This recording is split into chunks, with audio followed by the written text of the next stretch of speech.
On va vous faire découvrir à présent une très belle aventure dans ce 19h Info. Rallier Tunis à Alger en parcourant à vélo la distance de 800 km qui sépare les deux villes.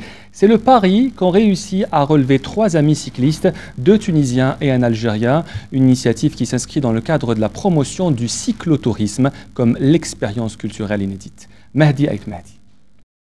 Le coup d'envoi de cette aventure en vélo de course a été donné le 2 octobre dernier pour un parcours qui aura finalement duré 13 jours. C'était formidable, on ne s'y attendait pas du tout à un tel accueil des deux côtés, c'est-à-dire du côté tunisien aussi bien du côté algérien. Pour la chose qui est vraiment marquante dans le voyage, d'abord la météo elle a été clémente, le paysage était très inspirant, très apaisant, très beau à voir, et l'accueil des gens, cette immersion dans la société algérienne, gigélienne, algéroise, enfin depuis les frontières jusqu'à la capitale, a été très bien, très formidable et un accueil époustouflant.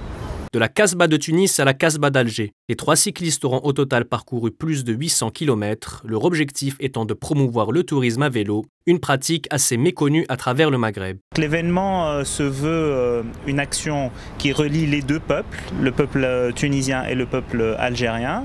C'est un message d'espoir pour les jeunes de ces deux pays, mais c'est également une action pour promouvoir le cyclotourisme dans le bassin méditerranéen et plus spécifiquement du côté sud de la Méditerranée, vu que cette pratique n'est pas très connue, bien qu'elle ait beaucoup d'échos et beaucoup de ressortissants, enfin beaucoup de pratiquants de l'autre côté de la Méditerranée.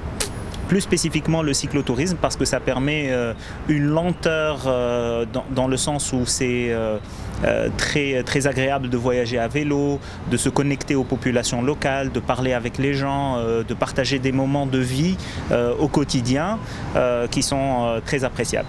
Promouvoir le vélo en tant que moyen de transport écologique, économique et convivial, une initiative louable et pleine de bonne volonté, au service d'une expérience touristique, culturelle et avant tout humaine.